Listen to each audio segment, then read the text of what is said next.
It started like any other morning for Congresswoman Jasmine Crockett.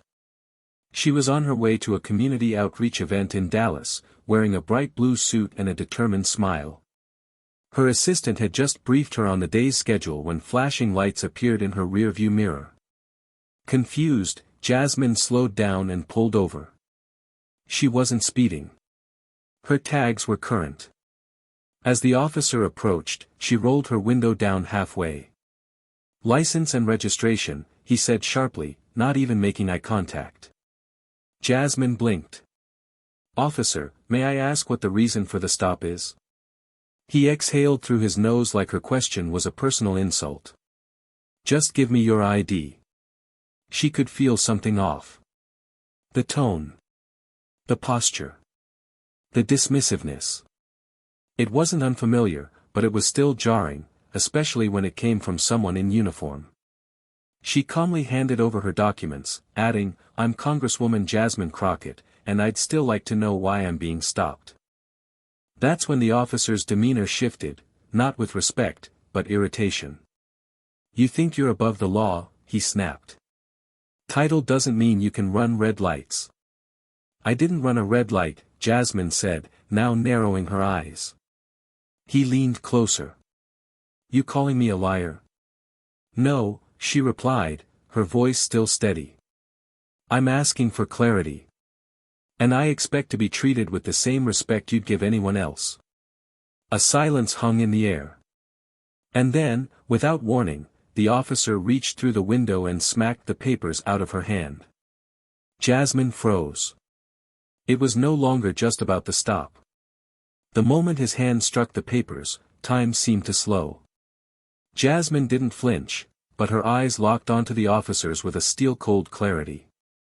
The few papers fluttered to the car floor like feathers, but the weight of what had just happened hung heavy between them. Inside the car, Jasmine's assistant sat frozen in the passenger seat, staring wide-eyed. "Did he just?" "Yes," Jasmine said softly. She didn't raise her voice. She didn't need to. Her presence carried more weight than volume ever could. Outside the car, the officer's jaw tightened as if realizing he'd crossed a line, but he didn't back down. Instead, he barked, "Step out of the vehicle. Now." Jasmine reached slowly for her phone, placing it on the dashboard in full view. "For both our protection," she said, tapping the screen to start a recording. "Ma'am, I said step out," the officer repeated, louder now. "And I will," she said, unbuckling her seatbelt. "But understand this, I know my rights. And I know when they're being trampled." As she stepped out of the vehicle, her heels hit the pavement with poise, not fear. She stood tall, the kind of tall that comes not from height, but from dignity. The officer looked like he expected a reaction, yelling, panic, submission. What he got instead was control, composure, and the uncomfortable awareness that the woman standing in front of him wasn't going to be easy to intimidate. She adjusted her blazer, looked him in the eyes, and said calmly, "Now, let's talk about what really just happened." Within minutes, people began to slow down as they passed. A woman jogging with headphones paused and pulled them out. A man on a bike stopped across the street. 2 cars rolled by slowly before pulling over, drivers filming with their phones. Something about the scene didn't sit right with anyone watching, and Jasmine knew it. The officer, sensing the shift in attention, grew more agitated. "Put your hands where I can see them," he ordered. Jasmine raised her hands, not in fear, but in full view. "They've been visible the whole time, officer. And I'd still like your badge number. You're interfering with a lawful stop." "No, I'm standing up for myself." I complied. "You escalated." She spoke with unwavering control, her voice neither trembling nor raised. Each word sharpened by years of law training, courtroom battles, and public office. More bystanders began recording. One called out, "That's Congresswoman Crockett." The officer's expression twitched. His authority, once assumed, was now slipping beneath him. Jasmine continued, turning just enough so everyone around could hear her clearly. Let's be very clear. I've broken no law. I've made no threat. I've made no move that could be mistaken for anything but calm cooperation. But I was still treated as a threat. And now the public sees it too. The officer looked around, at the phones, at the eyes watching, at the truth unfolding outside of his control.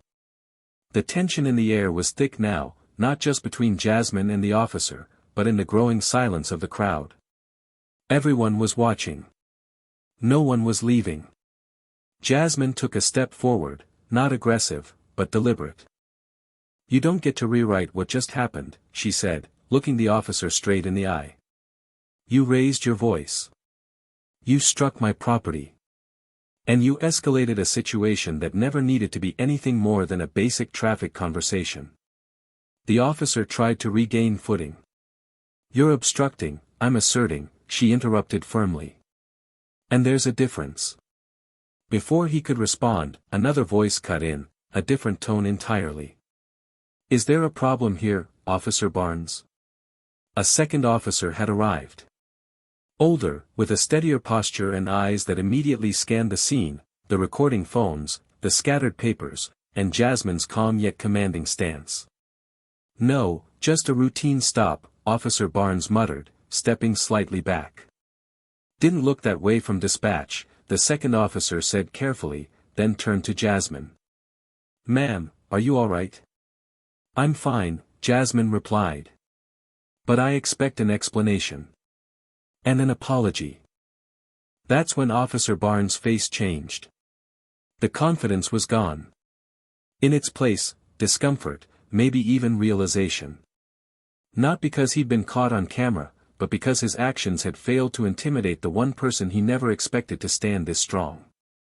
And in that moment, Jasmine said nothing more. She didn't need to. She had the truth. She had the law. And now, she had the crowd. The silence between them stretched. Officer Barnes no longer looked sure of himself. His hands fidgeted near his belt, unsure whether to double down or retreat. The second officer, whose name tag read R. Wallace, stepped further between them, subtly shifting the energy. Jasmine kept her posture composed. But inside, 1,000 thoughts flickered, not just about what had happened, but about how often this kind of moment played out for others who didn't have cameras, witnesses, or titles. And she knew exactly what to do. "I'd like to speak to your supervisor," she said calmly. "I don't think that's necessary," Barnes muttered. "It is," Wallace replied before Jasmine could. "Protocol's protocol. Especially now." Barnes stepped aside, silent. Jasmine turned to her assistant, who was still seated in the car. "Start documenting everything. Names, time, location. Save the footage. This is going public." The assistant nodded quickly, already texting someone. Across the street, someone yelled, "You tell him, Congresswoman." Cheers followed, not loud, but enough to shift the dynamic fully in her favor. People no longer watched as bystanders, they watched as witnesses. Wallace cleared his throat. "Ma'am, if you're willing to wait, I'll radio the shift lieutenant to meet us here. Should only be a few minutes." "Thank you," Jasmine said, folding her arms, not moving from where she stood. Barnes looked like he wanted to disappear. What followed was a stretch of tense, quiet waiting, the kind that exposes every detail. The uncomfortable stance of a man who had lost control. The steady composure of a woman who had taken it back. Jasmine used the moment to speak again, this time not just to the officers, but to the growing crowd. "This isn't about politics. This isn't about me having a title. This is about how too many people are treated every day, with suspicion instead of civility. With force instead of fairness." A woman nearby nodded. A man lowered his phone, clearly shaken. Jasmine went on, "I've spent my career holding systems accountable. That doesn't stop when I'm out of the office. It especially doesn't stop when someone in a badge forgets what that badge is supposed to stand for." Officer Barnes shifted uncomfortably, his silence growing heavier with every word. And then, in the distance, flashing lights again. The supervisor had arrived. Jasmine didn't move. She didn't need to. She had already taken command of the scene. The unmarked cruiser came to a slow, careful stop behind the patrol cars. The door opened, and out stepped a tall, broad-shouldered man in a pressed Navy uniform, Lieutenant Green, the shift commander. He wore mirrored sunglasses and an expression that gave nothing away. He took in the scene methodically, the scattered documents near Jasmine's car, the quiet but charged crowd, and Officer Barnes standing off to the side like a schoolboy caught in the principal's office. "Lieutenant," Jasmine greeted, her tone professional but laced with an edge. "I'm Congresswoman Jasmine Crockett. I was stopped without cause, spoken to without respect, and had my documents struck from my hand." Green removed his sunglasses slowly. "I know who you are, ma'am. I was briefed by dispatch. I'll be reviewing this personally." Barnes opened his mouth, but Green silenced him with a glance.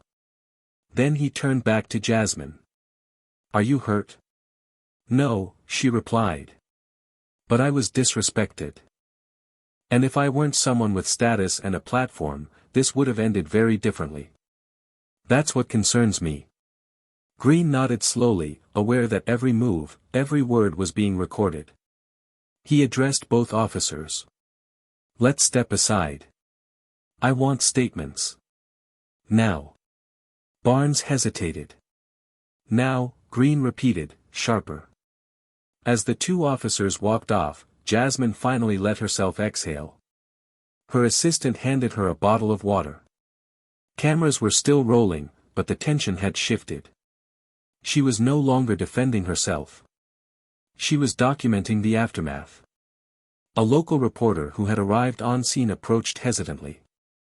"Congresswoman, would you like to make a comment for the press?" Jasmine didn't answer right away.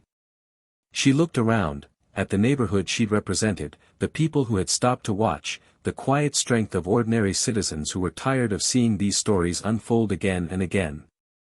Then she nodded. "Record this," she said, stepping toward the microphones people were holding up from their phones. "I want people to hear it exactly as I say it." A few beats of silence, and then she spoke, not just to the reporter, but to the country. "Today I was reminded of something we all know, but too many try to deny. Authority without accountability is dangerous. I was stopped not because I posed a threat, but because someone thought I'd back down quietly. I didn't.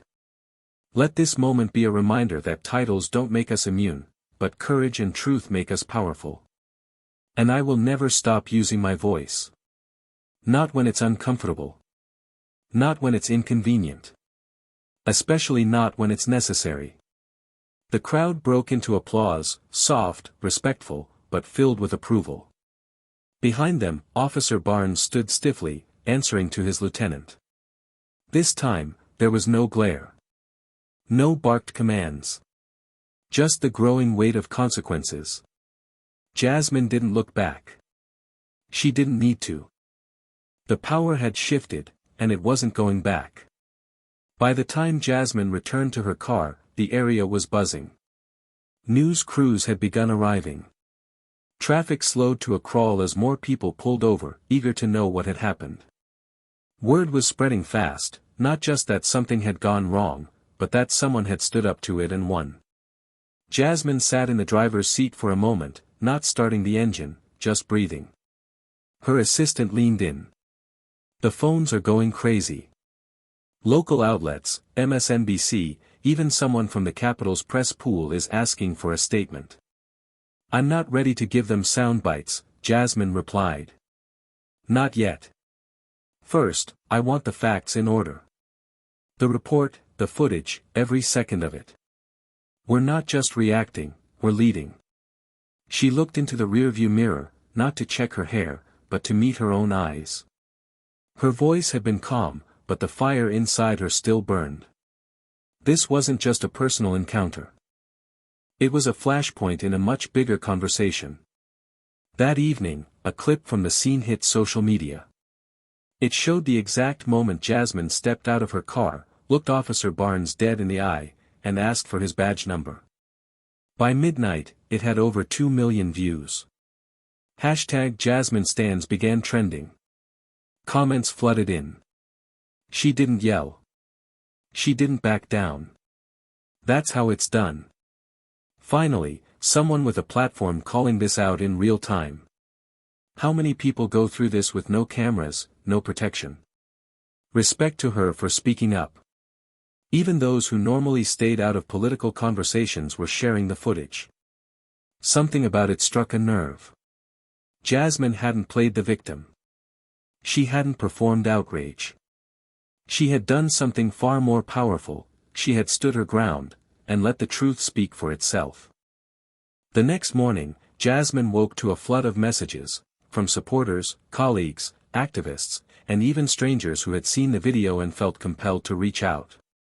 The story was no longer just local, it had gone national. Her phone buzzed continuously as news outlets requested interviews and social media trended with hashtags like #JusticeWithJasmine and #StandStrong. But for Jasmine, the story was bigger than the spotlight.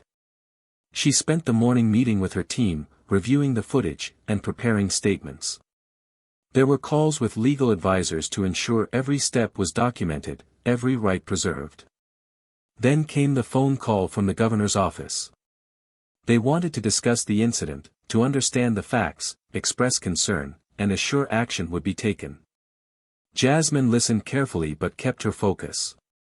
This isn't about politics or optics, she said firmly. It's about accountability. It's about changing how these encounters happen, for everyone. Later that afternoon, she joined a virtual roundtable with community leaders, civil rights organizations, and law enforcement representatives. The discussion was candid and, at times, tense. Incidents like this erode trust, Jasmine said. We need training, transparency, and a culture shift within departments. Not just punishments after the fact. An older police chief nodded. We want better too. But it's a process. Jasmine agreed but added, processes take time. People don't have time. They need change now. That night, she drafted an open letter to her constituents and the wider public. It wasn't just about what had happened to her, but what millions of others face every day, many without cameras, without voice. In the letter, she wrote, I stand before you not as a victim, but as a representative, of those who are tired of being unheard, unseen, and underestimated. We must work together, community, law enforcement, and leaders, to build a system that respects dignity and fairness. Today was a step. Tomorrow, we keep walking. Her words resonated far beyond her usual audience. The letter was shared, debated, and discussed in homes, offices, and online forums across the country. Jasmine knew the road ahead was long. But in that moment, she also knew this was a turning point. The conversation had started, and it wasn't going to stop. Days passed, but the impact of that encounter continued to ripple through the community and beyond. Jasmine Crockett's story had become a catalyst, not just a headline, but a conversation that demanded action. In the halls of Congress, colleagues reached out with support, eager to join her in pushing for reforms. Activists organized rallies and forums, inviting Jasmine to speak about her experience and the larger issues at play.